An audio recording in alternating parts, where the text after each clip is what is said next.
Service in San Angelo has issued a severe thunderstorm warning for southeastern Jones County and west central Texas, Southeastern Jones, southwestern Shackelford County and west central Texas until 6 p.m. Central Daylight Time. southwestern Shackelford and of southeastern,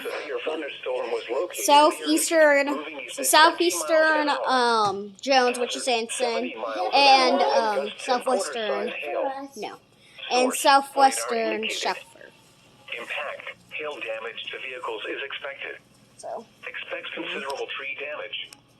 Wind damage is also likely to mobile homes, roofs, and outbuildings. This severe thunderstorm will be near Nugent around 5:30 p.m. Central Daylight Time. Other locations impacted by the severe thunderstorm include Lake Fort Fentanyl. For your protection, move to an interior room on the lowest floor of a building.